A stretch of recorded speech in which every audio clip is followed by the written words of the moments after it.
¿Qué tal, jóvenes? ¿Cómo están? Buenas noches. Gracias por la puntualidad, ya son las 7 en punto, así que por respeto a ustedes 15, que ya están en el aula, vamos a comenzar con la sesión de clase. Al final de la clase vamos a conversar un ratito sobre la sesión del sábado, ¿ya? Quiero pedirles disculpas por lo que pasó, pero bueno, lo conversaremos al final de la clase.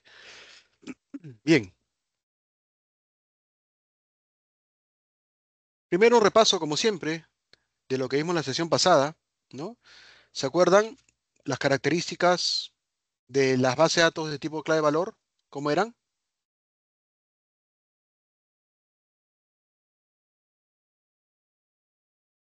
Jóvenes. Frank, ¿quieres comentar algo? Sí, en formato JSON, profesor. Ya, eso más las documentales, ¿no? Las bases de datos tipo clave valor tienes un valor único, perdón, una clave única, ¿no? Y mediante esa clave accedías al valor, ¿no? Las documentales se pueden llamar o decir que es un tipo de clave valor extendido, ¿no? En donde ya el valor no es un solo dato, sino como tú bien mencionas, un protocolo JSON, ¿no? Es donde tiene un documento, ¿no? Como datos. Bien. Los de tipo grafos,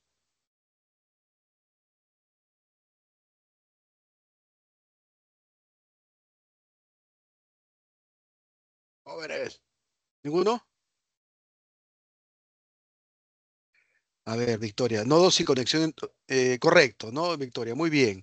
¿No? La información a través de nodos y relaciones entre esos nodos para poder identificar de repente, por ejemplo, afinidad, ¿no? De repente quién es amigo de quién sigue a quién, si estoy hablando de un término de redes sociales, por ejemplo. Em, Puedo guardar la información de, por ejemplo, gustos de alguna persona, ¿no? Qué tipo de películas le gusta, a qué actores sí, etcétera, ¿no? También caminos, ¿no? De repente rutas para ubicar una ruta la más corta, ¿no? Muy bien. Y la de familia de columnas, les dije, lo vimos en la clase pasada, era un poco, este, no tan fácil de digerir de repente, ¿no? Pero lo vamos a ver más con mayor extensión en una sesión de clase justamente dedicada solamente a las bases de datos de tipo de columnas. Sí, Ángel, no te preocupes. Más adelante tomaré asistencia porque solamente hay 29 alumnos, así que más adelante veremos eso, no te preocupes. Bien, ingresemos por favor a menti.com. Voy a poner en el chat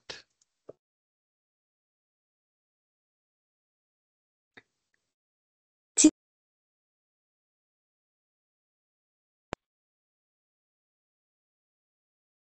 y les voy a dar el número de PIN.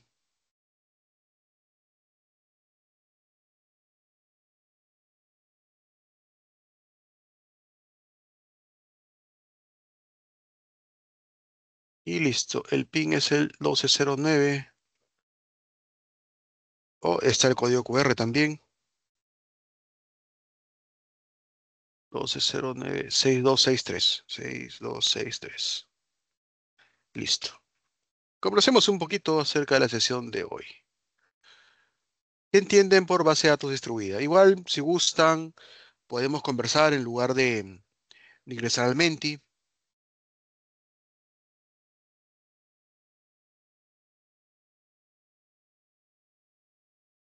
¿Alguno? Si no saben nada, profesor, ese concepto no lo entiendo o no lo conozco, no hay ningún problema. La idea es medir un poco cómo estamos llegando a esta sesión.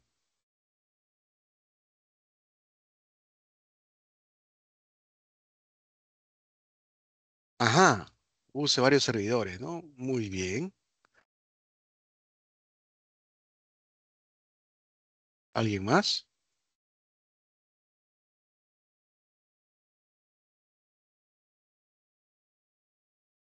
Tan tímidos hoy día. Replicación en clúster. Ujú, muy bien. Se extiende por centro de... Me imagino que querías poner centro de datos o centros de cómputo. Ok.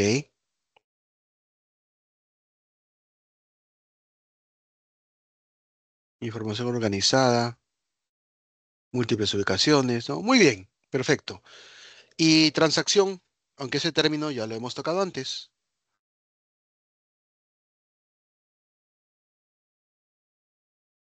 Ojo, transacción en el término o en el entorno, o en el ambiente de base de datos.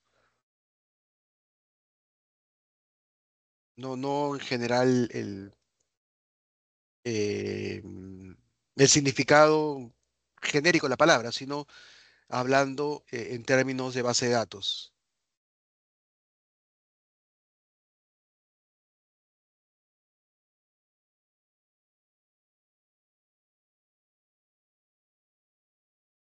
¿Ninguno? No se preocupen. Profesor, Ok, ¿podría ser tal vez cuéntame. insertar, modificar, eliminar datos? Esos movimientos dentro de una base de datos. Sí, va por ahí.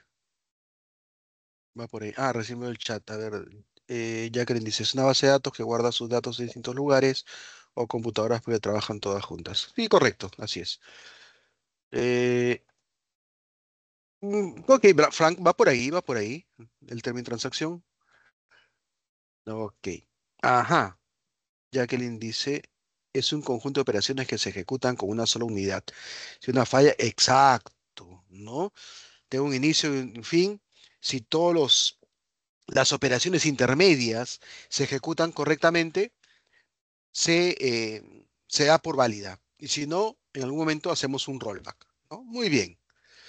A ver, Melina dice, garantiza que las operaciones según una base de datos sean seguras. Ujú, correcto, ¿no? Deja el estado en un estado seguro, ¿no? Muy bien, muy bien.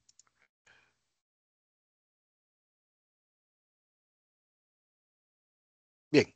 Entonces estamos en la semana 3.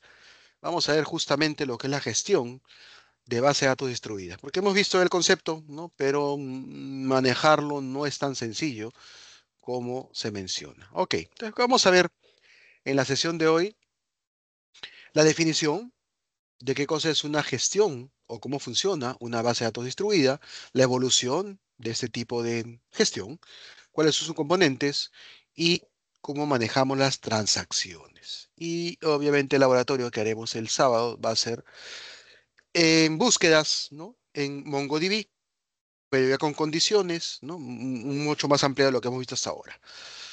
Ok. ¿Qué se van a llevar ustedes de esta sesión de clase?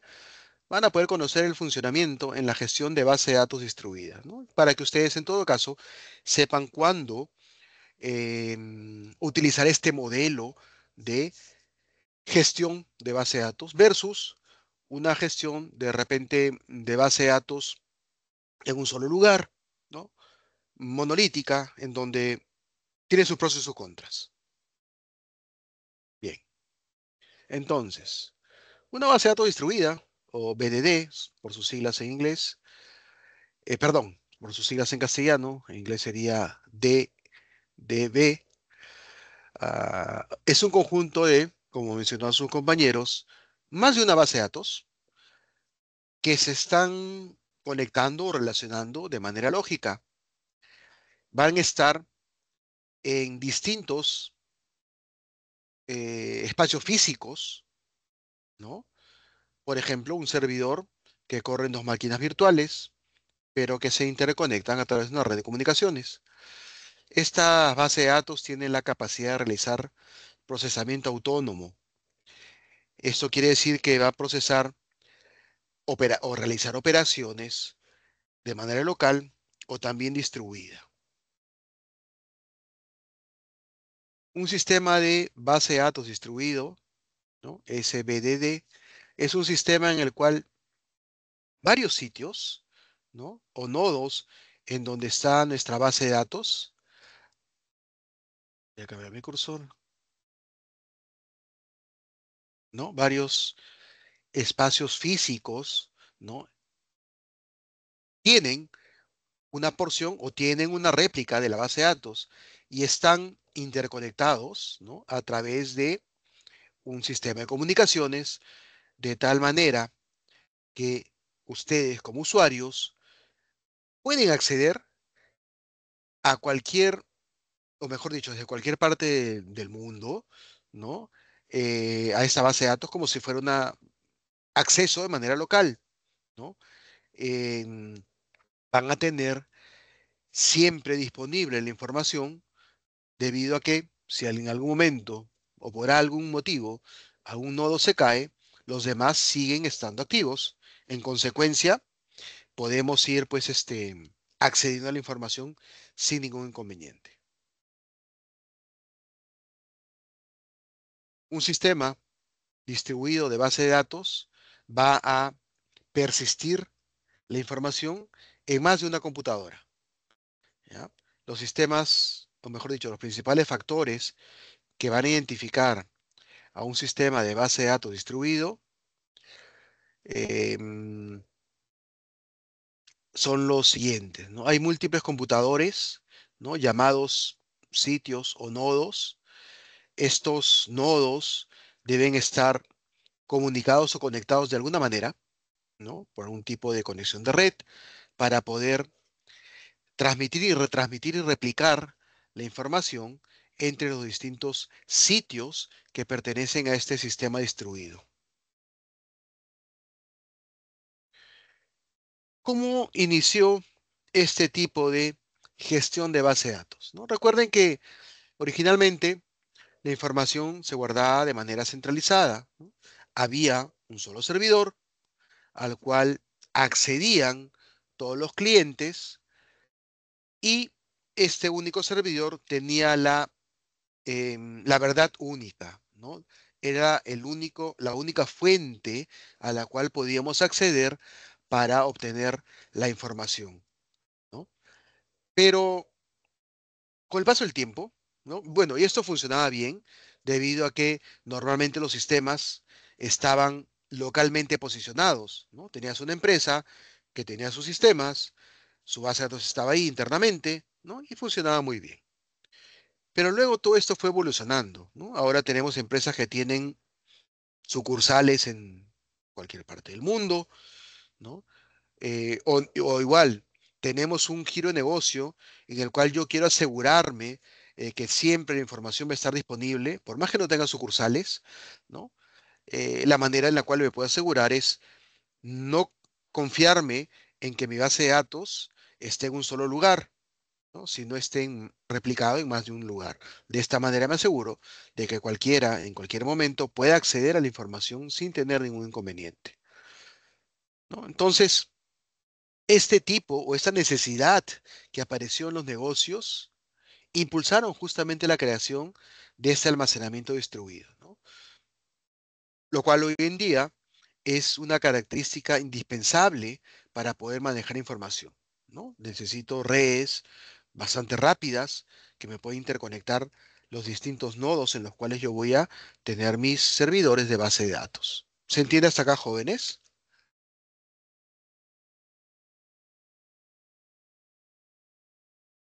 Sí, Frank, cuéntame.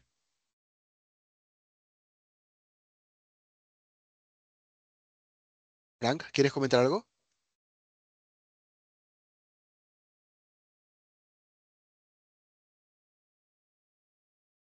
Frank, levantaste la Profe, mano. ¿me escucha? Sí. Ah, ya, sí, creo que estaba fallando mi audio. Le estaba comentando, como mencionó el tema de nodos, ¿está relacionado con el tema de grafos? ¿O grafos solo se refiere No, no, con no. la información que se No, relaciona, ¿no?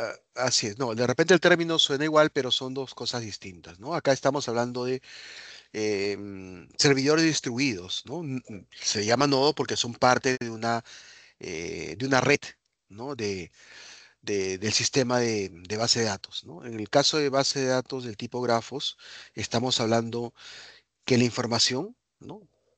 Por llamarlo de repente, de cada documento, cada registro, es un nodo, ¿no? Es un punto en el cual guarda cierto dato. Se llaman igual, pero son conceptos totalmente distintos. Ok, buena aclaración. Bien. Te decía, ¿no? Entonces, eso originó, pues, que comenzaran a evolucionar las bases de datos distribuidas, ¿no? Eh, los negocios ahora son globales, ¿no? Las empresas ahora están distribuidas geográficamente No solamente, incluso no solo en un país, ¿no? Están de repente en un continente, en varios continentes, ¿no? Ya no es eh, imprescindible que todo esté en un solo lugar físico, ¿no? Ahora pues usando la fibra óptica, la latencia que puede haber entre un servidor y otro que están de repente geográficamente muy alejados es casi imperceptible, ¿no? Entonces, eso pues originó que evolucione la manera en la cual los motores de base de datos podían gestionar la información, ¿no? Definitivamente también em, coadyuvó a que evolucione ese tipo de base de datos, que los procesadores de las computadoras cada vez son más potentes, ¿no? Ya no em, necesito de repente un gran mainframe, ¿no? Un computador, un supercomputador, sino puedo tener computadoras o servidores pequeños con procesadores incluso de repente mucho más potentes de lo que era un mainframe de los años 70, ¿no? Bueno, de hecho, mucho más potentes, ¿no? Con varios cores, etcétera. También el abaratamiento del costo de almacenaje, ¿no? Antes los discos duros eran caros. Bueno, ahora eso también ha bajado. Entonces, eso pues también coadyuvó a que evolucione ese tipo de gestión de base de datos, ¿no? ¿Qué componentes necesito para poder implementar un sistema de gestión de base de datos distribuido? Obviamente necesito hardware, ¿no? Necesito fierro. Entonces, em, necesito obviamente procesadores rápidos y eficientes que puedan procesar, ¿no? Rápidamente la información, ¿no? Y incluso ya no necesito un hardware, digamos, físico, ¿no? Puedo contratar servidores en la nube, ¿no? A la cual yo puedo ir configurando, ampliando memoria, ampliando procesador, etcétera, ¿no? Eso también disminuye el costo, ¿no? Con el cual yo puedo empezar a trabajar para tener, pues, mi sistema de gestión de base de datos distribuidos. Necesito también el manejador, ¿no? No solamente necesito el hardware, necesito el fierro, necesito las redes de computadoras, necesito el programa, necesito el software que se encargue de gestionar o de manejar esas, ese tipo de transacciones, ¿no? Porque son varios programas que tienen que interactuar a la vez para operar en distintas computadoras, ¿no? No solo una. Entonces, aumenta un poco la complejidad con la cual se va a procesar o se va a gestionar las transacciones, ¿no? Entonces, implica pues que tengamos un software que se ajuste justamente a esta necesidad. Necesito obviamente un DTM, ¿no? Un administrador de transacciones distribuidas, ¿no? En inglés, Database Transaction Management. ¿Por qué? Porque es como un policía, ¿no? Que dirige el tránsito, ¿no? Una cosa es que yo tenga un solo servidor en el cual solamente me voy a preocupar en que la información en las operaciones CRUD que haga sobre ese servidor las puedo controlar. Pero si tengo más de un servidor, más de un nodo, esto se complica un poco. Necesito a alguien, necesito como un policía que se encargue justamente de recibir las solicitudes, procesarlas, de alguna manera darle cierta eh, secuencialidad, ¿no? Y llevar un control de cómo registrar y procesar esas transacciones para asegurarse de que la base de datos se encuentre siempre eh, en un estado válido. Necesito también el sistema manejador de base de datos distribuida, ¿no? Que es el programa que procesa de repente parte de la información, ¿no?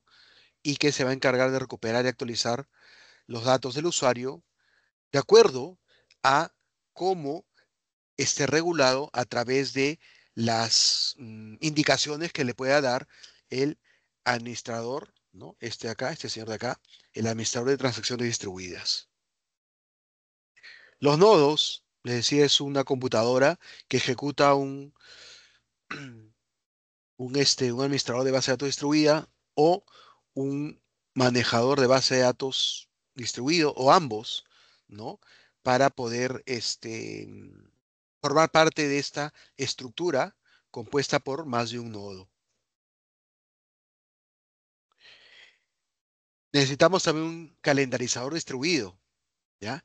Ese calendarizador es el encargado de darle eh, ese orden con el cual se van a procesar las transacciones. Porque recuerden que ya no hay un solo punto por el cual se va a acceder a la información, ya sea actualización, inserción, eliminación, ¿no? Sino que hay eh, varias nodos por los cuales puede ingresar alguna de estos requerimientos, ¿no? Entonces, tenemos que tener alguna manera, alguna forma de ordenarlos, ¿no? Es como si ustedes quieren ir al cine, por ejemplo, ¿no? Y para ingresar, obviamente, van a hacer su colita, ¿no? Dependiendo del orden en el que lleguen, pues tendrán prioridad para ingresar, ¿no? Acá de igual manera, él tiene que asegurarse de que de alguna manera le asigne un, un timestamp, ¿no? A cada una de las operaciones que provienen de más de un servidor para poder calendarizarlo de una manera ordenada, ¿no? Y que no pueda haber, pues, eh, transacciones o operaciones que se sobrescriban o que malogre una operación que ya inició, ¿no? ¿Se entiende, jóvenes?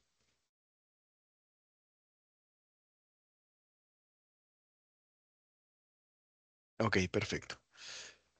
Bloqueos, ¿no? Un bloqueo es cuando una acción está esperando que termine cierto evento para poder realizar su tarea, ¿no? Entonces, en este caso, se complica un poco, ¿no? Porque recuerden, ya no estoy protegiendo un solo sitio, ¿no? Ya no estoy bloqueando un solo sitio en donde puedo bloquear pues a nivel de tabla o a nivel de registro, ¿no? Acá debo ver que está en más de un lado o en más de un nodo esa información, ¿no? Entonces hay que considerar pues esos sistemas para que el bloque, perdón, Tengo uno. ¿alguien quiere La comentar algo? devolución de tener porque te ha llegado defectuoso.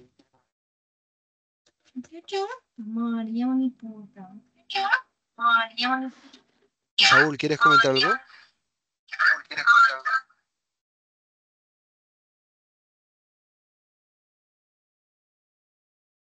Ok. Este, les decía, ¿no? En el caso específico de las bases de datos distribuidas, usar bloqueo de recursos, peticiones para probar o establecer límites o liberar bloqueos, ¿no? Requiere pues una coordinación de mensajes entre quien maneja la transacción y el calendarizador. Para esto, vamos a ver que hay dos formas básicas en la cual nuestro sistema de gestión de base de datos distribuida puede manejar los bloqueos, ¿no? La primera es la autónoma. Te dice, oye, cada nodo va a ser responsable de sus propios bloqueos de recursos, ¿no? Una transacción sobre un elemento con n réplicas requiere 5 n mensajes, ¿no? La petición de un recurso, aprobar esa petición, mensaje de la transacción, reconocimiento de una transacción que ha sido exitosa y una petición para que se liberen los recursos que en algún momento fueron bloqueados, ¿no? Entonces, cada nodo es responsable de bloquear o asegurar sus propios recursos. El otro tipo es el bloqueo en dos fases, ¿ya? O 2PL. El algoritmo 2PL utiliza bloqueos de lectura-escritura para prevenir conflictos entre operaciones, ¿ya? Consiste en los siguientes pasos para una transacción. Primero, obtiene un bloqueo de lectura para un elemento, ¿no? Solamente el bloqueo de lectura es un bloqueo compartido. Luego, obtiene un bloqueo de escritura para un elemento. Ese es un bloqueo exclusivo, no deja que nadie más accede a esa información. Luego lee el elemento L que bloqueó, escribe el elemento E, ¿no?, que bloqueó de manera exclusiva, y luego libera el bloqueo de L, el bloqueo de lectura, y finalmente libera el bloqueo de E. Por eso se llama en dos fases. Primero bloquea un elemento de lectura, bloquea de manera exclusiva un elemento para escribir o actualizar, ¿no? Escribe el elemento o actualiza el elemento y finalmente comienza a liberar los recursos. Esto, al ser en dos fases, es un poquito más complicado. En consecuencia tiene reglas, ¿ya? Las reglas básicas para manejar ese tipo de bloqueo son: transacciones distintas no pueden acceder simultáneamente a un elemento, ya sea lectura-escritura o escritura-escritura, ¿ya? Una vez que libere el bloqueo, no puede pedir otro, ¿no? Es decir, los bloqueos de transacciones van a crecer mientras no se libere ninguno. Y luego de liberar, recién puede empezar a liberar los demás. ¿Se entiende, jóvenes?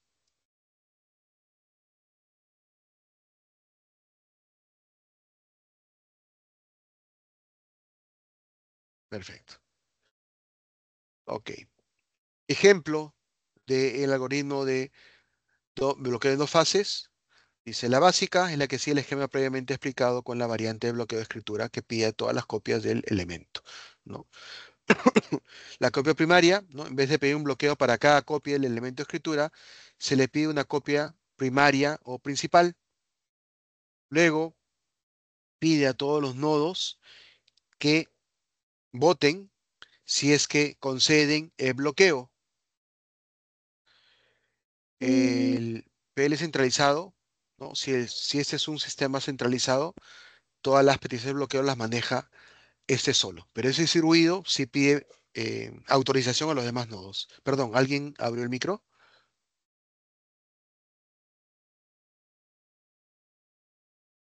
¿Alguien quería comentar algo? Ok.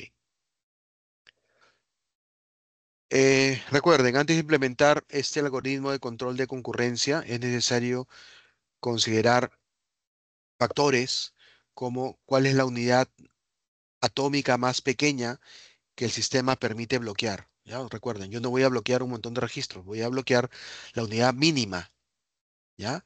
La más atómica, la que no puedo distribuir, perdón, no puedo seguir partiendo, ¿ya? ¿Cuál es el intervalo de sincronización para que todas las copias del elemento, ¿no? ¿En qué momento sincroniza todo? Porque bloqueé, ok, bloqueé algo y los demás no pueden acceder. ¿En qué momento sincronizo todo?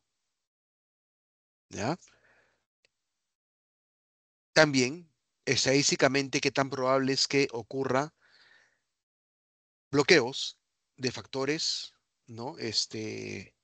Concurrentes o mutuos, ¿no? Entonces, en base a eso, crea su algoritmo. Obviamente eso es teoría, muchachos, ¿no? Esto lo va a manejar nuestro sistema de gestión de base de datos. O sea, no se preocupen que a la hora que estén programando, ustedes tengan que preocuparse por ese tipo de bloqueos. Eso lo va a hacer el sistema de gestión de base de datos distribuida. Timestamp, ¿no? Recuerden lo que les decía, ¿no? Como cuando ustedes van de repente al banco y les dan un ticket, ¿no? Para que sepan cuál es el orden de atención con el cual van a ser atendidos en ventanilla, ¿no? Igual acá.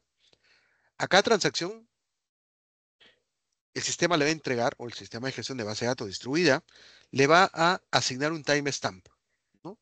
Que es un sello de tiempo único en el nodo que se originó, ¿no? Este sello va a adjuntarlo a cada petición de lectura-escritura, cosa que si ocurre un conflicto de más de una operación que quiere acceder, lo que va a hacer es eh, ordenarlo y serializarlo de acuerdo al quién entró primero, ¿no? De acuerdo al timestamp asignado a ese tipo de o a esa operación. Em, Hay varios algoritmos de control de concurrencia basados en timestamps, ¿ya?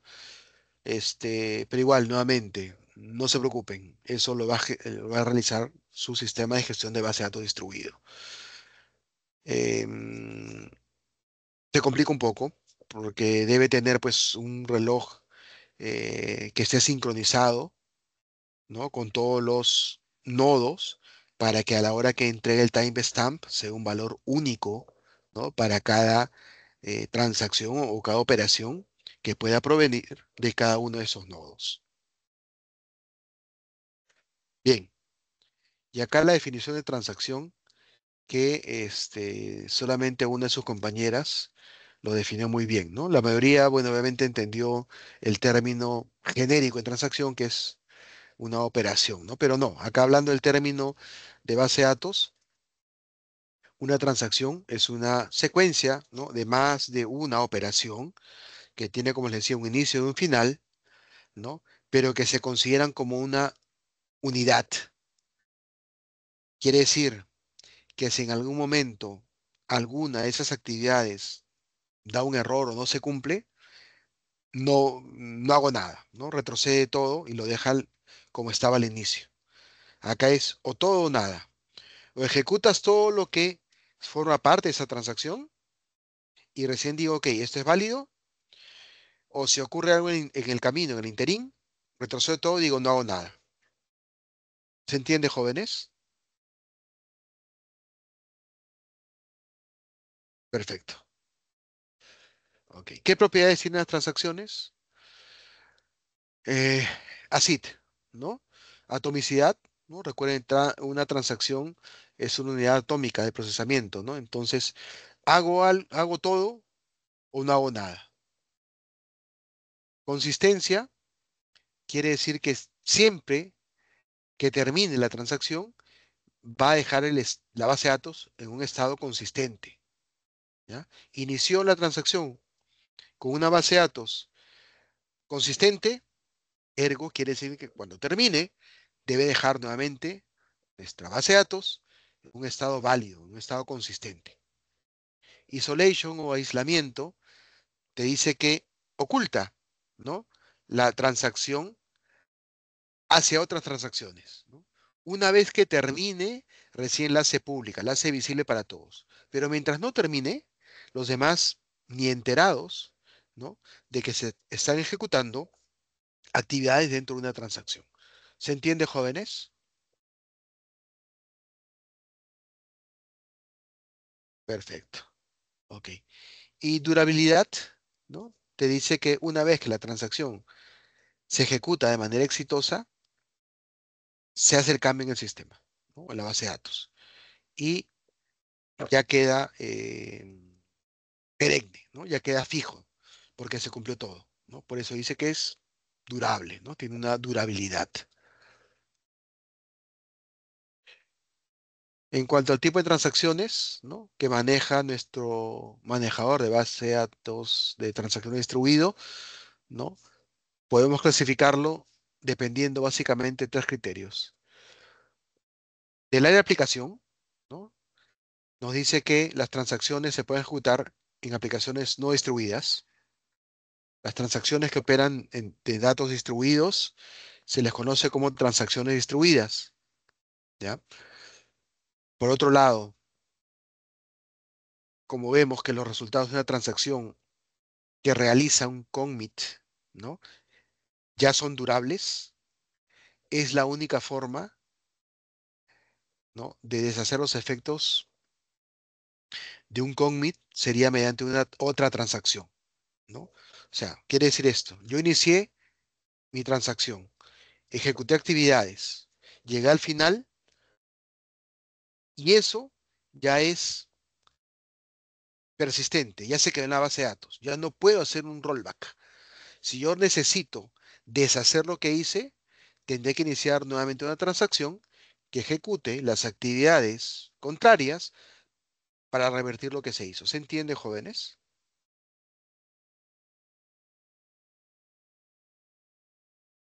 Perfecto. A ese tipo de transacciones se les conoce como transacciones compensatorias, ¿no? Porque lo que va a hacer es una transacción que hace las actividades de manera contraria para dejarlo como estaba al inicio. Pero es otra. Tiempo de duración, ¿no? Tomando en cuenta que hay un tiempo que va a tomar desde que inicia hasta que culmina la transacción o se aborta. Las transacciones las podemos trabajar del tipo batch, ¿no? O en línea. ¿Entienden ustedes la diferencia entre lo que es batch y en línea, jóvenes? ¿Entienden el concepto? No, profesor. Ok. ¿Bache de la terminal, profe? Un proceso en batch quiere decir que se ejecuta en algún momento, ¿no? Puede ser de repente al final del día, puede ser al final del mes, ¿no? Pero una transacción en línea quiere decir que yo hago algo y en ese momento la información se refresca, se actualiza, ¿ya? Esa es la diferencia.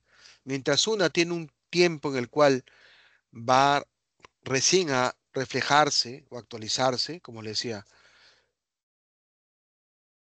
ah, ¿qué dice Max? ¿Es un mensaje automático? Ah, ya, ok. Es un bot. Ok, eso es. ¿Se entiende, joven, la diferencia? Es como que está programado, ¿no, profe? Ujú, algo así, ¿no? Algo que se va a ejecutar durante el tiempo que yo defino, ¿no? Por ejemplo, ustedes me imagino que tienen alguna cuenta de ahorros en algún banco, ¿no? Sí. Ok. Los bancos pagan intereses, ¿no? Por el dinero que uno tiene eh, almacenado en la cuenta del banco, ¿no? Pregunta,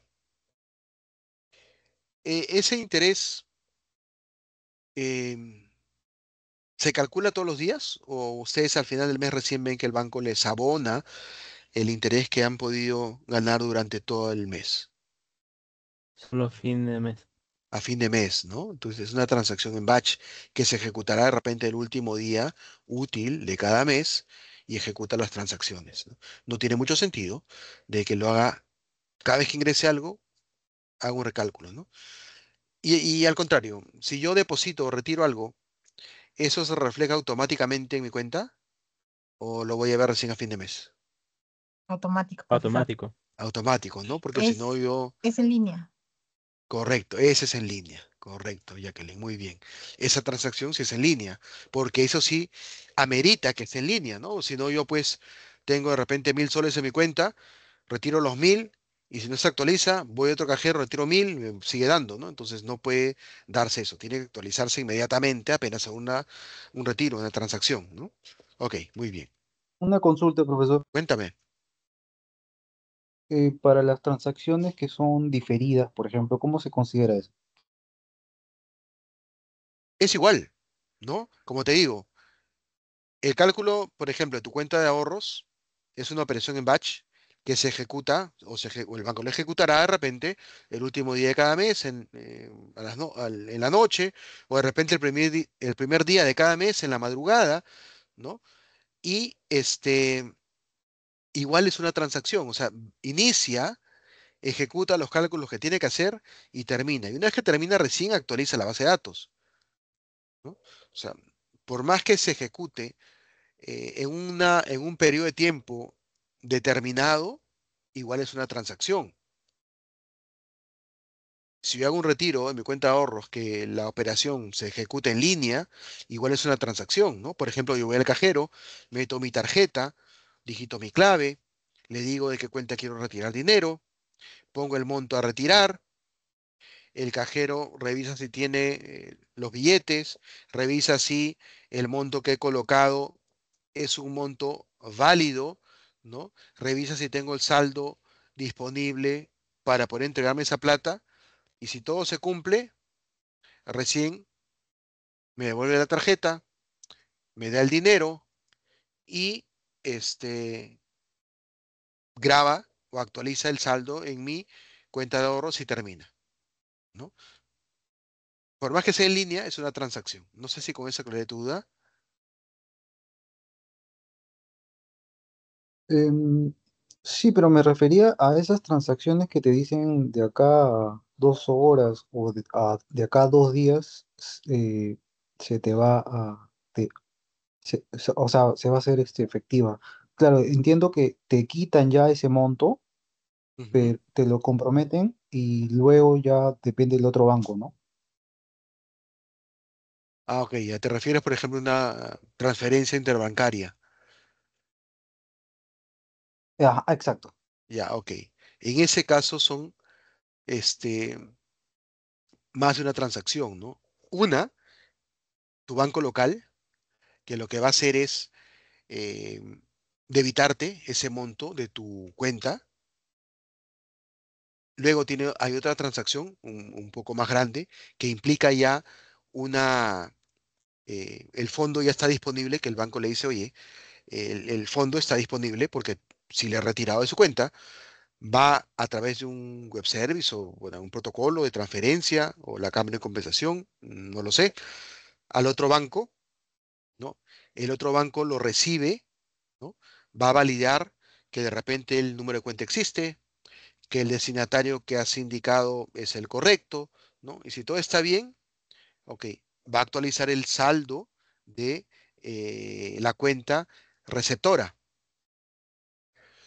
Pero si algo ocurre, si de repente el monto que enviaste en soles y la cuenta que has puesto de repente es en dólares, ¿no? O el nombre que has puesto no coincide con el nombre del dueño de la cuenta, hace un, va a hacer un rollback, ¿no? Va a extornar esa operación.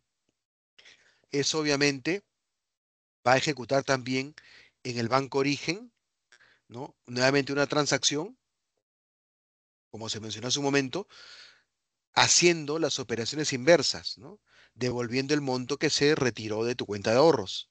Y eso se puede tomar de repente una hora, ¿no? Por ejemplo, las transacciones interbancarias por horario, ¿no? Se ejecutan a las 10 de la mañana, 2 de la tarde y 5 de la tarde, ¿no? Entonces, mientras no ocurra eso, tú vas a seguir en tu banco con el monto que te han debitado, ¿no? Luego del proceso que haga el banco destino, pues de repente se va a revertir. No sé si con eso aclaré tu duda. Sí, pero entonces son operaciones en línea a pesar de que se demora su tiempo. Ojo, como te digo, es en línea para tu banco, ¿no? El banco origen, porque tiene que debitarte inmediatamente el monto que tú estás transfiriendo. Luego viene otra transacción para la cual el input es el dinero que envía el banco origen, pero ese dinero para él sí existe, porque ya te quitó a ti, ¿no? Luego vendrán otras operaciones, como te digo, de validación, el banco destino, ¿no? Y si ocurre algo, y esa transacción, que es otra, que es distinta, ¿no? Puede tomar su tiempo, ¿no? Puede tomar de repente, como te digo, 10 minutos, 15 minutos, ¿no? Y si ocurre algo durante la ejecución de esa otra transacción, va a ser un rollback, ¿no? Va a regresar e invocará nuevamente una transacción en línea en tu banco para hacerte la devolución del monto que te debitó. O sea, son transacciones distintas, una en Son línea y otra transacciones en batch. distintas, una en línea y otra en batch. Ok, gracias. Correcto. Sí, Ajá, entiendo. así es. Ok, Max, muy bien.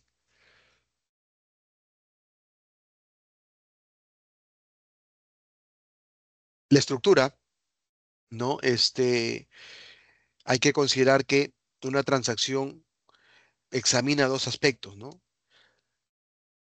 Una transacción puede contener a su vez subtransacciones, ¿no? Como el ejemplo que hemos tocado hace un momento, gracias a su compañero, ¿no? Eh, la transacción completa implica pues que vaya el dinero de un banco hacia otro. Internamente hay transacciones pequeñas, ¿no? Una en línea que debita, ¿no? La otra pues irá en batch que se encarga de transferir el dinero, ¿no? Y de repente habrá otra en línea también, el banco destino, que actualiza nuevamente el saldo. Entonces, hay una estructura acá de varios subtransacciones dentro de ese proceso. Tenemos como dijimos, un manejador de transacciones distribuido, ¿no? Este manejador va a ser el encargado de definir la estructura de esas transacciones, ¿no? Para que se asegure de tener una consistencia en nuestra base de datos cuando ejecuta una transacción, ¿no? O la cancela, ¿no? O la ejecuta. De esta manera asegura protocolos de fiabilidad. Para ello, pues, manejará algoritmos de concurrencia, sincronización, etcétera, ¿no? Esa es chamba de este manejador de transacciones distribuidas, ¿ya? Este manejador lo que recibe son solicitudes para procesar transacciones y la va a traducir en acciones, ¿no? En la cual va a trabajar igual con el calendarizador, por ejemplo, para que la transacción se lleve a cabo de manera correcta.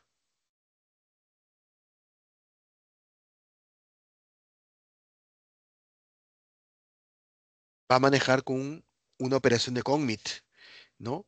Que va a decirle, oye, todas las actividades de la transacción se han ejecutado de manera correcta.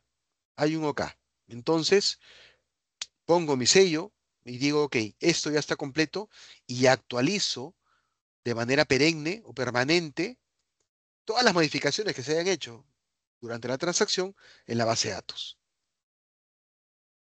La operación de rollback, en cambio, ¿no? Va a señalar que algo pasó durante la transacción que no ha culminado de manera exitosa. Entonces tiene que decirle al manejador de transacciones, oye, durante la transacción algo pasó, algo salió mal, así que yo no puedo dejar o yo no puedo permitir que la base de datos se quede en un estado consistente, ¿no? Que de repente actualicé cierta información, pero cierta información no. Entonces, ¿sabes qué? Deshaz todo lo que has hecho. Regresa y deja la base de datos como estaba al inicio de la transacción. ¿Se entiende, jóvenes?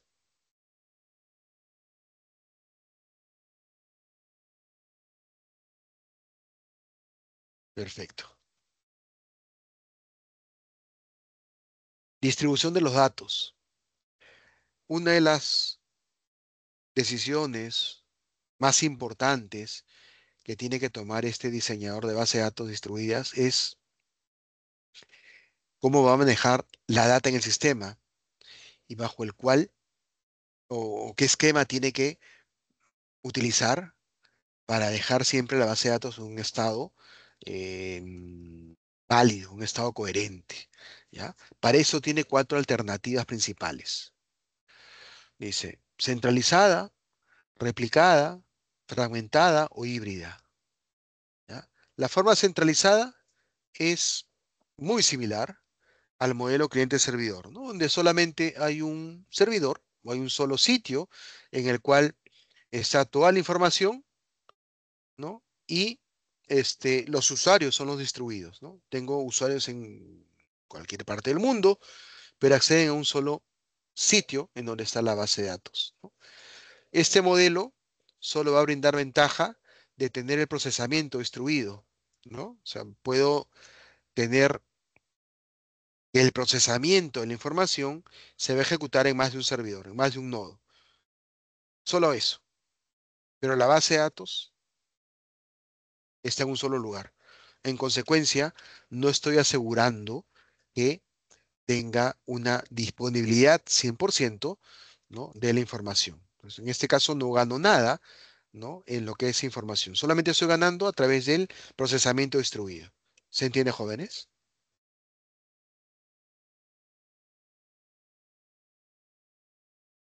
Ok, perfecto. Replicada, ¿no? En el esquema de base de datos distribuido de replicación, nos dice que es cuando cada nodo tiene una copia entera de la base de datos, ¿ya? De hecho, este esquema tiene un alto costo de almacenamiento de la información. ¿Por qué, jóvenes? ¿Por qué decimos que este tipo de distribución de datos replicado tiene un alto costo de almacenamiento?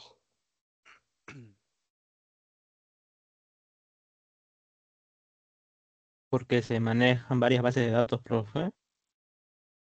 Correcto, ¿no? Se manejan varias bases de datos y todas tienen este, la misma información, ¿no?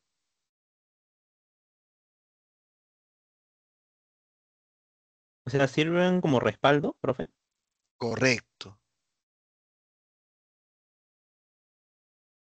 correcto, ¿no? Así es. ¿Cuántas veces se respalda, profesor? Eso lo va a definir el sistema que maneja la base de datos, ¿no? Lo que tiene que asegurarse es que siempre cualquier persona pueda acceder, ¿no? a la información desde cualquier parte del mundo, ¿no? Entonces, si se cae, por ejemplo, un nodo, siempre vamos a poder acceder a la última información. ¿Por qué? Este, Porque la información está duplicada, ¿no? Está replicada en todo sitio.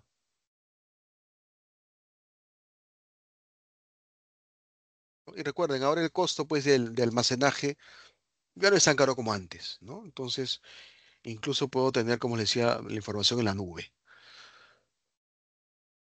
Em, Acá obviamente nos dice que tiene un alto costo también de escritura, ¿no? Pero todo esto es necesario si tenemos un sistema en el que se va a escribir pocas veces y leer muchas veces, ¿no? Donde la disponibilidad y fiabilidad de los datos sea de máxima importancia, ¿no? Por ejemplo, yo tengo una tienda virtual, ¿no? ¿Qué me interesa a mí si tengo una tienda virtual?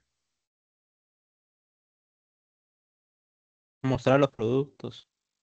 Que cualquiera, ¿no? Puede entrar a ver a mi tienda y ver los productos. La información, entonces, en ese sentido, es de lectura, ¿no? Más de lectura. Mis clientes van a acceder para leer la información, ¿no? La actualización, la escritura, de repente no es tan concurrente, ¿no? Porque los datos de mi tienda ya los cargué.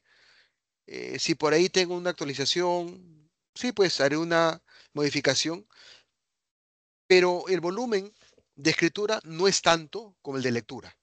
¿No? Mis clientes sí van a acceder, tengo un montón de clientes, ¿no? Pero el catálogo que tengo de repente no varía con mucha frecuencia. ¿Se entiende, jóvenes?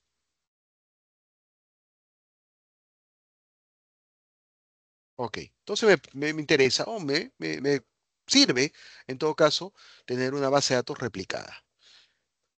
Particionada me dice que en este modelo solo hay una copia de cada elemento, ¿ya? Pero esta información está distribuida a través de nodos. Cada nodo va a alojar uno o más fragmentos de mi base de datos. Como los fragmentos no se replican, disminuye pues mi costo de almacenamiento, pero también sacrifica la disponibilidad y fiabilidad de los datos. ¿Por qué?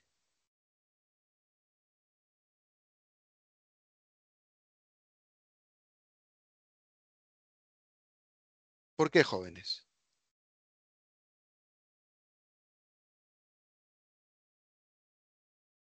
A ver, digamos que tenemos fragmentación y decimos en un nodo almaceno la información. A ver, vamos a ver el chat. Si uno falla, no va a obtener información, no va a obtener información. Ajá, correcto, va por ahí, Victoria, ¿no? Nuevamente les digo. Por ejemplo, el sistema de gestión de base de datos decide que en el nodo uno va a almacenar la información todos mis clientes de la A a la E. En otro nodo, de la F a la M. En otro nodo, de la N a la P. Y en otro nodo, de la Q a la Z. Así ha fragmentado la información. ¿Qué pasa si se cae, como menciona su compañera Victoria, el nodo uno? ¿Podrá acceder a la información, por ejemplo, de mi cliente que se apellida Bellido? No, profe. No, no, porque esa información justo está en el nodo que se cayó, ¿no? Entonces, por eso, ojo, hay que tener cuidado. Hay tres formas, ¿no?, de fragmentar. Dice horizontal, los fragmentos son subconjuntos de una tabla, ¿no? Lo que acabo de mencionar. De repente cierta tabla, ciertos registros, nodo 1, otros registros, nodo 2, y así, ¿no? Vertical, los fragmentos son subconjuntos de atributos, ¿no? Eh, Mi tabla de repente tiene 20 campos. En un nodo 1 pongo los 5 primeros, en nodo 2 del campo 6 al 10 y en el nodo 3 del 11 al 20. Y mixto va a fragmentar, ¿no?, de repente utilizando ambos métodos. La ventaja de este esquema es que las consultas también las puedo fragmentar, ¿no?, y ponerlo de repente en un procesamiento paralelo, ¿no?, lo cual lo hace más eficiente. Pero va a tener problemas o va a demorar si quiero hacer de repente joins, ¿no? Porque va a tener que buscar la información de repente en un nodo que está en Perú, otra parte está en un nodo que está en, no sé, en España, y otra parte que está en un nodo que está en Japón, ¿no? Entonces podría complicarse un poquito eso, ¿no? Pero si de repente las consultas son eh, enfocadas en solamente la información que está en un nodo, puede pues ejecutar de manera distribuida incluso los queries. ¿Se entiende, jóvenes?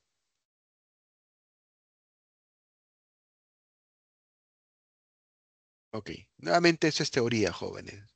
Cuando programen no se van a preocupar ustedes de gestionar eso. Ya eso lo va a hacer el sistema de gestión de base de datos. Lo que sí van a tener que de repente definir si van a particionar o fragmentar, cuál de ellos voy a utilizar. En todo caso, igual va a ser chamba del DBA, ¿no? De quien se encarga de gestionar y controlar la base de datos. ¿Ya? Ustedes, si van a ser del equipo de desarrollo, simplemente para ustedes eso es una caja negra, ¿no?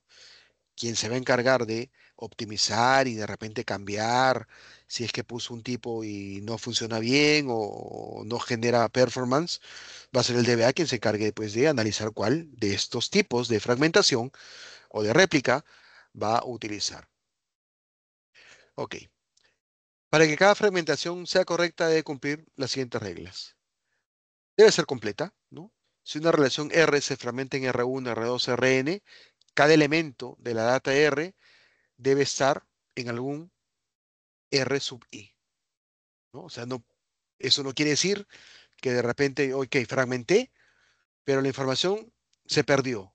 No, o sea, si estoy fragmentando, de asegurarme de que toda la información esté en los nodos y que nada de la fragmentación se pierda. Algo de la data siempre tiene que estar por lo menos en un fragmento.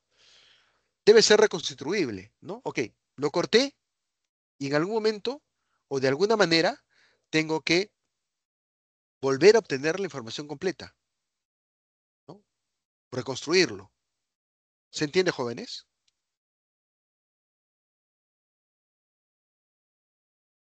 No sé si Sí, profesor. han usado, por ejemplo, antes había un programa que se llamaba Hacha. ¿Han oído hablar de ese programa? Creo que ya no se usa ya. No, Sí, profe. pues ya ese es de mi época. Cuando había, cuando se tenía que utilizar, por ejemplo, discos, ¿no? Para Eh, particionar archivos, profesor. Correcto, ¿no? Tenías que, si por ejemplo tenías que mandar información que era muy grande en disquetes, tenías que utilizar algo para cortarlo, ¿no? Y este programa Hacha te hacía eso, ¿no? Te decía, oye, ¿quieres partirlo en cuánto? ¿En qué tamaño? 1.4, 2 megas, etcétera, ¿no? Y lo que hacía es eso, ¿no? Te los cortaba y luego tú lo podías, pues, transportar en CDs, ¿no? O mandarlo por correo si de repente la información, el límite se estaba excediendo. Y luego, este mismo hacha te podía reconstruir. Juntaba los fragmentos y te dejaba el archivo tal como estaba, ¿no? Entonces, igual acá. Si fragmento, debo asegurarme de que de alguna manera puedo reconstruirlo, ¿no?, y dejarlo como estaba. Los fragmentos deben ser disjuntos, ¿no? Si la fragmentación es horizontal, entonces si un elemento E está en un RI, ese elemento no puede estar o no debe estar en en otra partición, ¿no? O sea, en otro RK, en otro distinto ahí. Si está en la fragmentación 1, no debería estar ese mismo dato o ese mismo elemento en la fragmentación 2, 3 o 4. En el caso de una fragmentación vertical, es necesario que se repitan las llaves primarias. ¿Por qué? ¿Por qué, jóvenes? Para evitar errores, profe. No tanto por eso. A ver, si yo, como les dije, tengo una tabla que tiene 20 campos y estoy diciendo, oye, en el nodo 1 ponme del campo 1 al 5, en el nodo 2 ponme del 6 al 10, en el nodo 3 ponme del 11 al 20. Si no le coloco o no repito la llave primaria en cada uno de los nodos, después como digo, oye, este registro corresponde al, mejor dicho, estos campos 6 al 10 corresponden al registro 10. ¿Me dejo entender?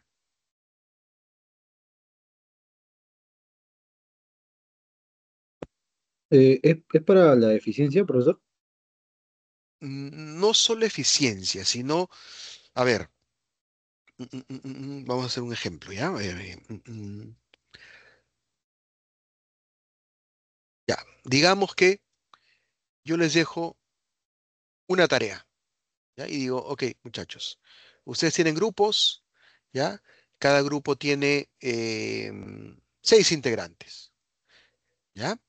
Y vamos a dividir em, una tarea, ¿ya?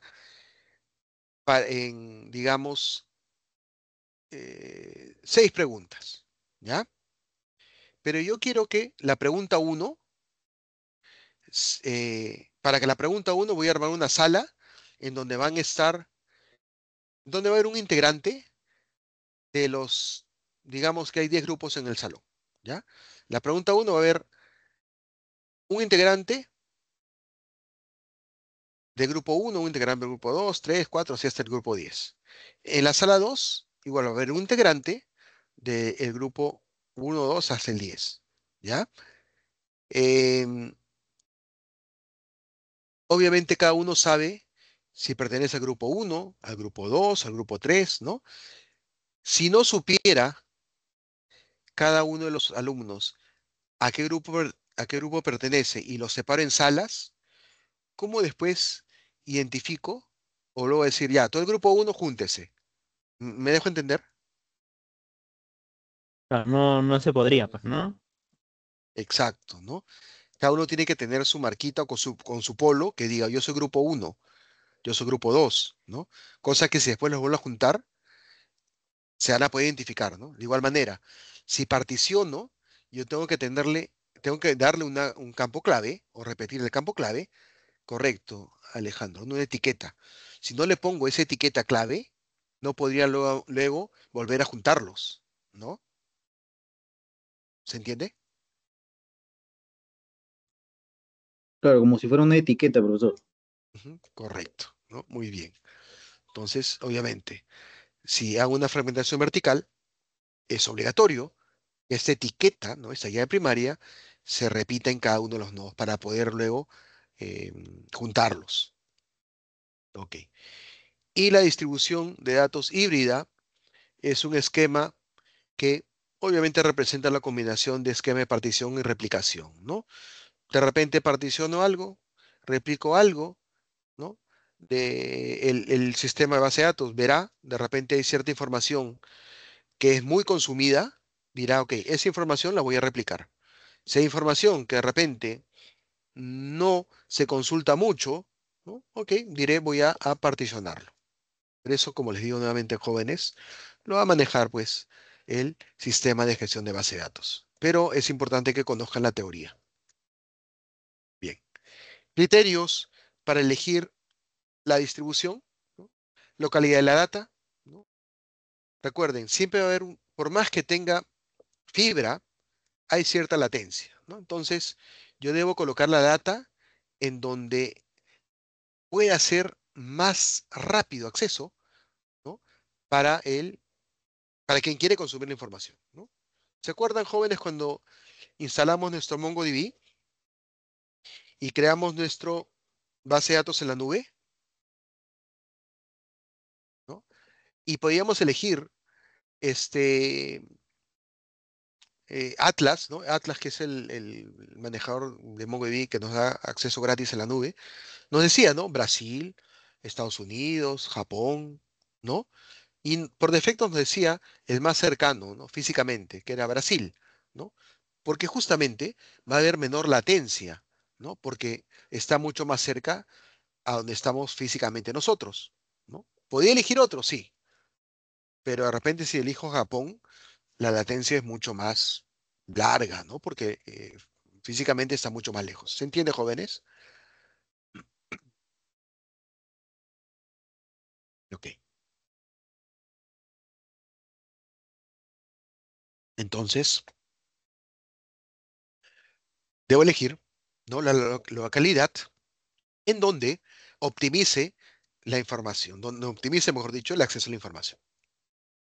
Fiabilidad de la data, ¿no? Si almaceno varias copias de la data en lugares geográficamente estratégicos, voy a lograr maximizar la probabilidad de esto, ¿no? De que la data sea recuperable mucho más rápido, ¿no? Si ocurre un daño físico en cualquier sitio.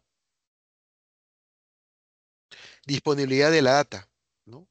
Como en la fiabilidad, almacenar varias copias asegura que los usuarios tengan a su disponibilidad esa información, aun si el nodo al cual accedo siempre no está disponible, ¿no? Por algún motivo.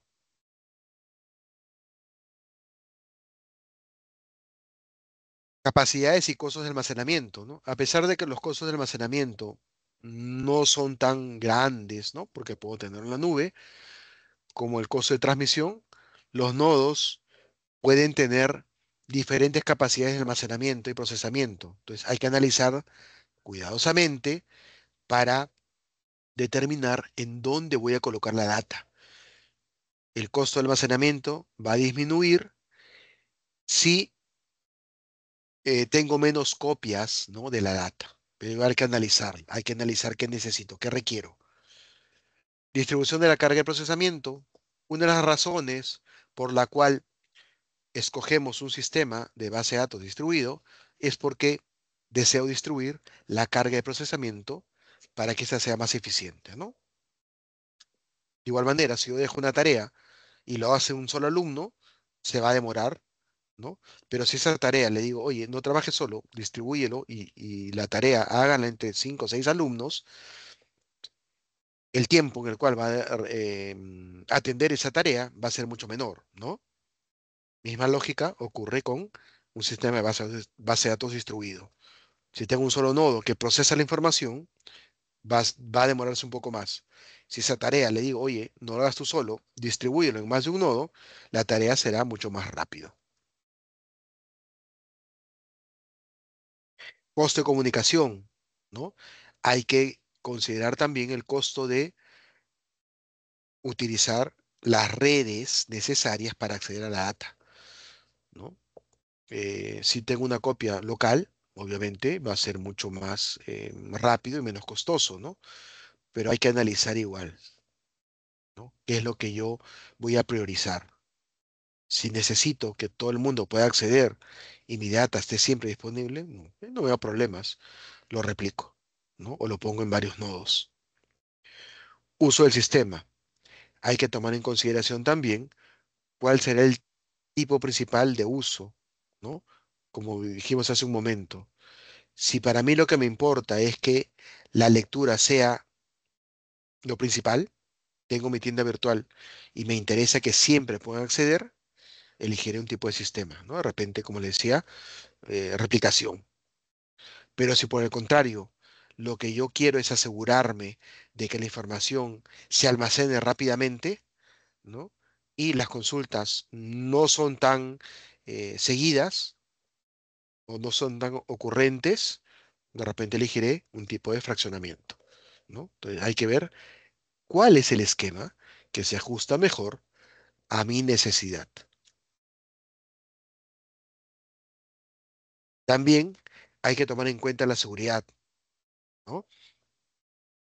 Eh, si de hecho tengo la información que está replicada, estoy aumentando también el riesgo de que cualquiera pueda acceder a mi información, ¿no? Entonces, hay que aplicar políticas de seguridad para, de alguna manera, dificultar la tarea, pues, a algún hacker o algún alguien malintencionado que quiera acceder o atacar la información que yo manejo. Ok. ¿Hasta acá alguna duda, alguna consulta, jóvenes?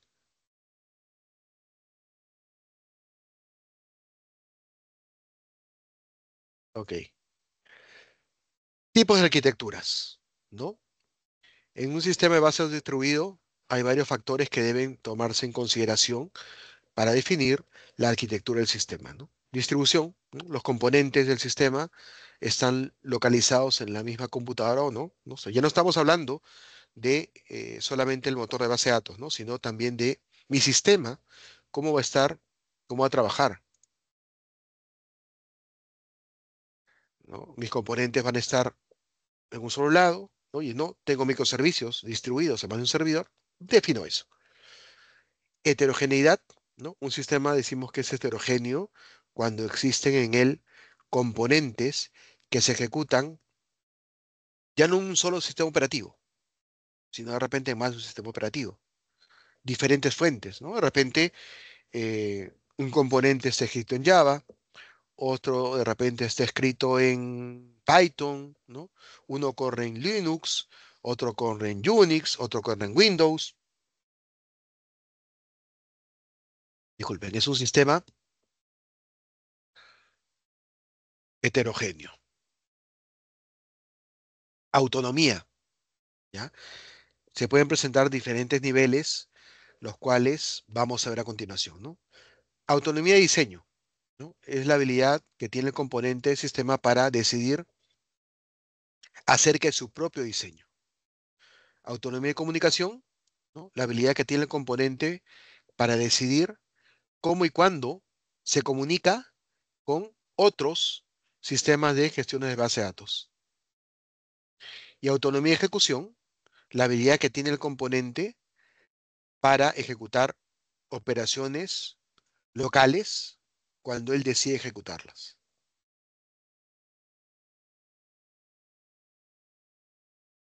Otro, múltiples bases de datos distribuidas, ¿no? Cuando una base de datos distribuida es muy homogénea, se dice que es multibase de datos distribuida. Base de datos federada, cuando una base de datos distribuida tiene mucha autonomía local, se dice que es federada. ¿Cuáles son los objetivos de implementar este tipo de base de datos o de gestión distribuida? Los objetivos comunes son transparencia de ubicación, ¿no? Permite que los usuarios puedan acceder a los datos sin que sepan a dónde están accediendo, ¿no? A mí como usuario me interesa poder acceder a la base de datos o a la información, pero para mí, mientras me devuelvan la información rápidamente, no me interesa si estoy accediendo a información que está en Perú o la base de datos está en Estados Unidos o en Japón, ¿no? A mí como usuario me interesa solamente poder acceder a la información y que pueda realizar transacciones, ¿no? Con con un tiempo o una latencia que sea pues aceptable. Transparencia de duplicación, ¿no? De igual manera, como les decía, a ustedes como equipo de desarrollo, de repente sigue siendo una caja negra, ¿no? Quien se va a preocupar por cómo duplica, ¿no? Si es replicación, si es fragmentación, ¿no? Va a ser una responsabilidad de el administrador de base de datos, ¿no? A ustedes simplemente les interesa poder acceder a la información, ¿no? Cuando se requiere, de forma correcta, ¿no? Pero de repente para ustedes es transparente si está la información replicada, si está fragmentada, fragmentada de manera horizontal, fragmentada de manera vertical. Igual, transparencia y concurrencia, ¿no? Quiere decir cuando varios transacciones acceden o trabajan a la vez con la base de datos. Pero para el usuario o para ustedes como equipo de desarrollo va a ser transparente, ¿no? Yo no tengo, por lo que les decía, yo no tengo por qué como programador preocuparme, ¿no? De qué tipo de bloqueo voy a aplicar para que mis transacciones se ejecuten de manera correcta. Esa va a ser responsabilidad y chamba del administrador de la base de datos o el administrador del sistema de gestión de base de datos distribuida. ¿Se entiende, jóvenes?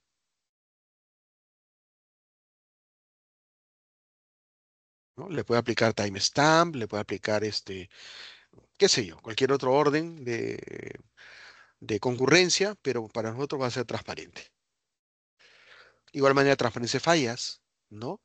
Si alguno está caído, eh, para el usuario es transparente, ¿no? Simplemente él va a poder consultar la información, va a poder ver la información y no se va a dar cuenta que de repente, si siempre accedía, por ejemplo, el servidor que está en Lima, de repente hoy como Lima se cayó, está accediendo al servidor que está en Trujillo, ¿no?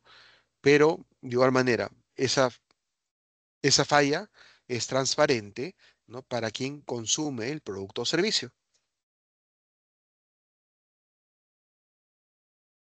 Localidad de procesamiento.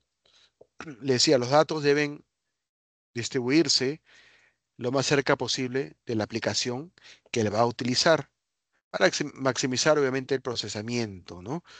Y el acceso remoto a esos datos. Entonces, diseñar una distribución que maximice la localidad del procesamiento puede hacerse añadiendo referencias locales, ¿no?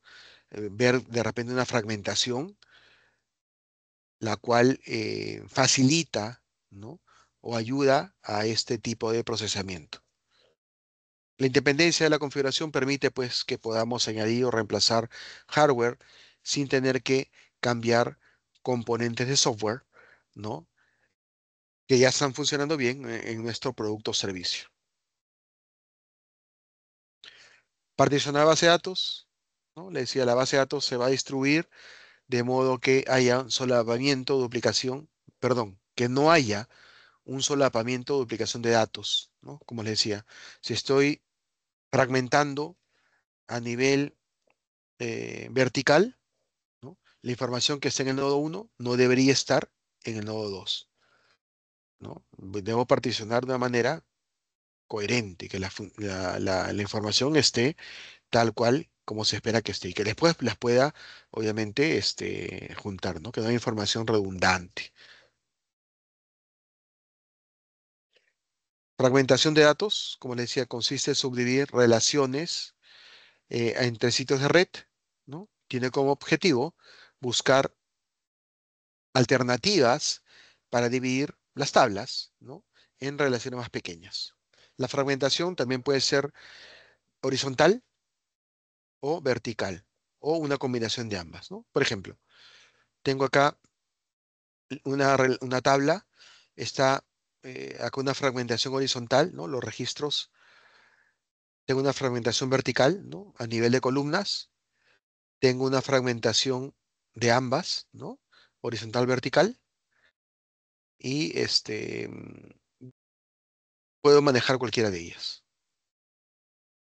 Ok, ¿qué ventajas ofrece esta gestión de base de datos distribuidas? Que refleja la estructura organizacional, ¿no? Los fragmentos de base de datos se ubican en los departamentos a los que debe acceder o que puede acceder, ¿no? Autonomía local. Un departamento puede controlar los datos de los cuales el dueño. Disponibilidad.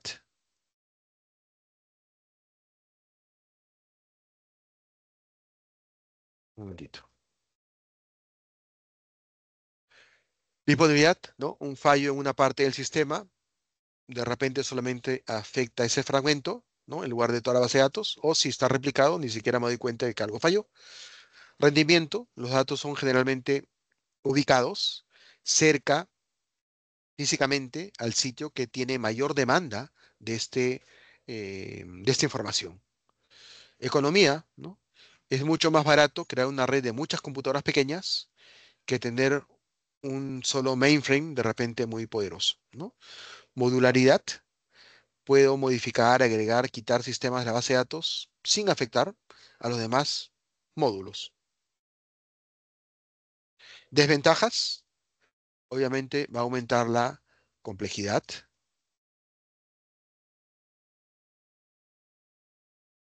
¿No? La base de datos debe asegurar de que em,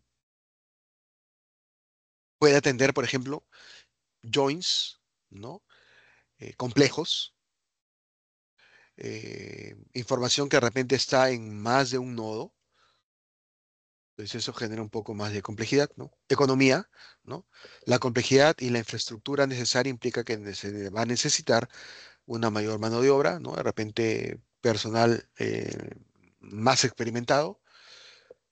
Seguridad, ¿no?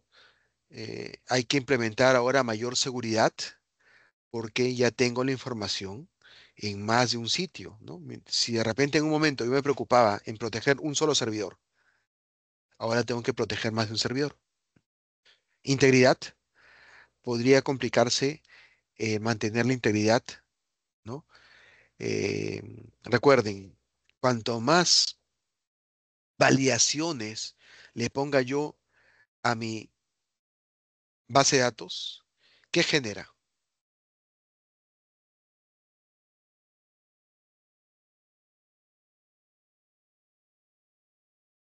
¿Se acuerdan la clase pasada del laboratorio anterior que vimos que cuando yo creo una colección en MongoDB, yo puedo poner de frente db punto nombre de la colección punto insert one o insert many, ¿no? Y me crea directamente la colección, ¿no?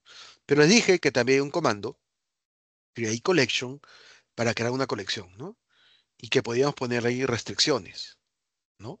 Que por ejemplo valide que el campo nombre sea obligatorio, que el campo DNI sea obligatorio y sea un numérico, un rango de números, etcétera, ¿no? Y ustedes por ahí dijeron que había una desventaja de hacer eso, ¿no? ¿Se acuerdan?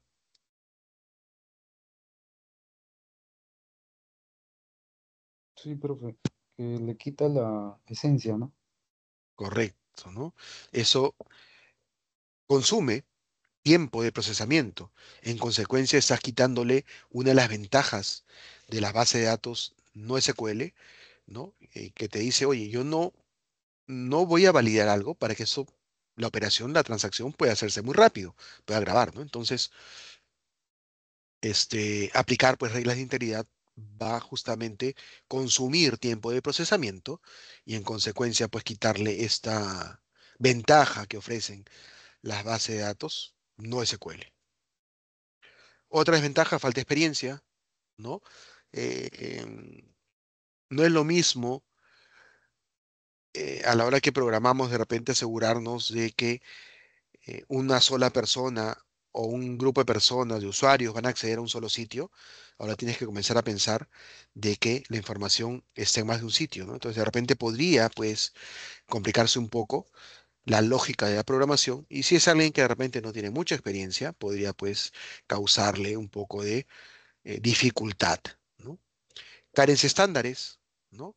Recuerden, cada motor de base de datos maneja su propio lenguaje, ¿no? Para realizar operaciones CRUD, ¿no? Entonces no existe un estándar. No es como SQL en donde yo tengo una sentencia, un query, y ese query va a funcionar en Oracle, en DB2, en ¿qué te base de datos hay? En Informix, etcétera, ¿no? Ok. El diseño de la base de datos se vuelve más complejo, ¿no? Porque debo tener en cuenta si voy a fragmentar, si voy a replicar, ¿no? ¿Dónde voy a fragmentar? Etcétera, ¿no? Aunque nuevamente les repito, en todo caso, ese sería un problema del DBA.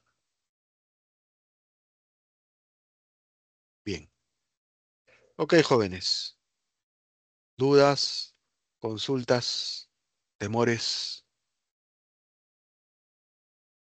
Sé que es un poco pesado, ¿ya? Pero es importante que conozcan la teoría antes de empezar con la práctica.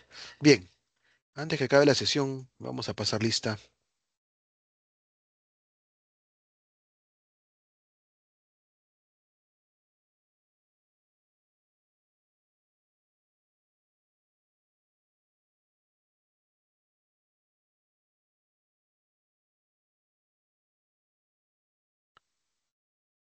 Michael Aguilar, Presente, profesor. ¿qué tal, Michael? Juan Amau,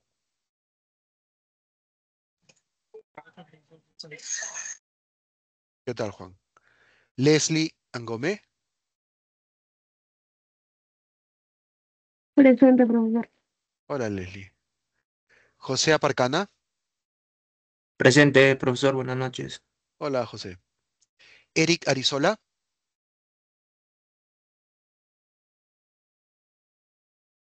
Eric Arizola, ¿está? Carlos Ábalos,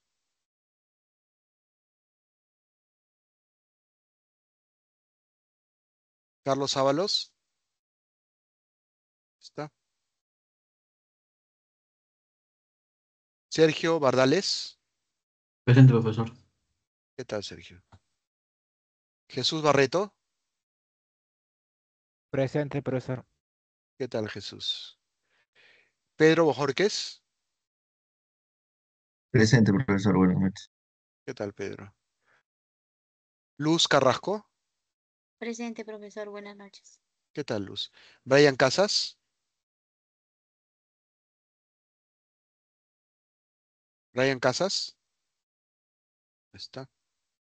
Gerson Chamba, Buenas noches, presente. ¿qué tal, Gerson? Y Keilo Chávez, Buenas noches, profesor, presente. ¿qué tal? Jimmy Choque,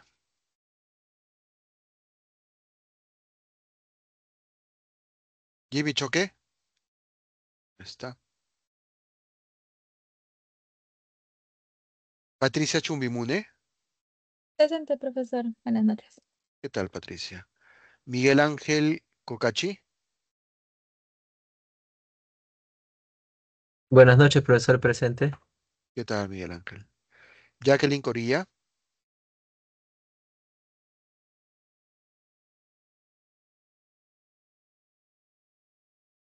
Jacqueline Corilla, ¿está? Abel Custodio, Buenas noches, profesor, presente. ¿qué tal, Abel? Dylan Estrada,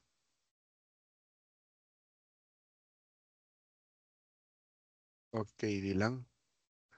Oscar Galvez, Oscar Galvez, ¿está? Max García, Presente, profesor. Buenas noches.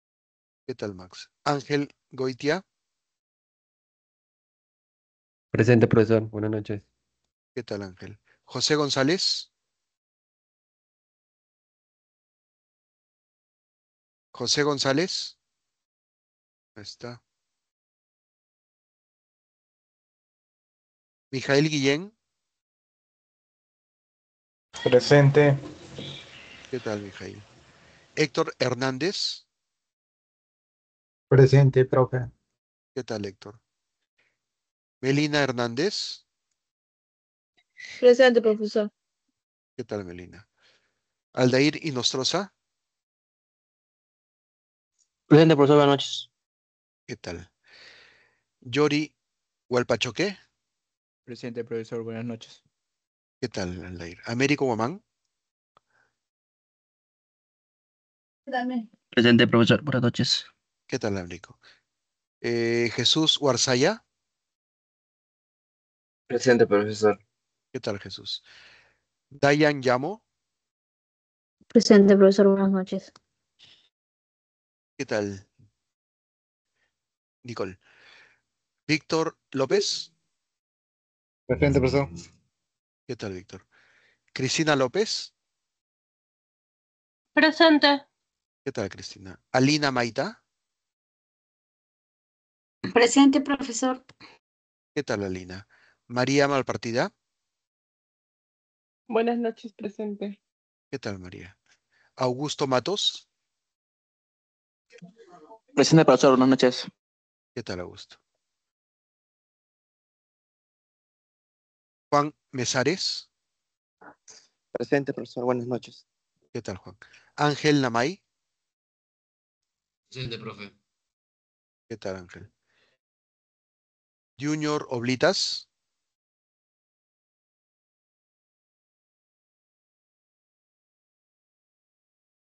Junior Oblitas. Ahí está. Kepler Pérez. Presente, profesor. Buenas noches. ¿Qué tal, Kepler? Edward Quesada. Presente, buenas noches. ¿Qué tal, Edward? Jorge Ramírez de la Cruz. Presente, profesor, buenas noches. ¿Qué tal, José? Joe Ramírez. Presente, profesor, buenas noches. ¿Qué tal, Joe? María Ramos. Presente, profesor. Buenas noches. ¿Qué tal, María? Ahmed Rojas. Presente, profesor. Buenas noches. ¿Qué tal, Ahmed? Abel Roque. Presente, profesor. ¿Qué tal, Abel? Kevin Sosa. Kevin Sosa. No está. Kenny Tejada. Profesor Tejada presente. Tejada presente. Ok, Kenny. Ok, Kenny. Victoria Toribio. Presente, profesor. Buenas noches. ¿Qué tal, Victoria? Cristian Torres. Cristian Torres. No está. Herbert Torres. Buenas noches, profesor. Presente. Ok, Cristian. Herbert Torres. Buenas noches, profesor. Presente. ¿Qué tal, Herbert? Dulexi Vilera. Buenas noches, profesor. Presente. ¿Qué tal, Dulexi? Frank Yashimura. Presente, profesor. Buenas noches. ¿Qué tal, Frank? Y Carlos Ceballos. Presente, profesor. Buenas noches. ¿Qué tal, Carlos? Bien.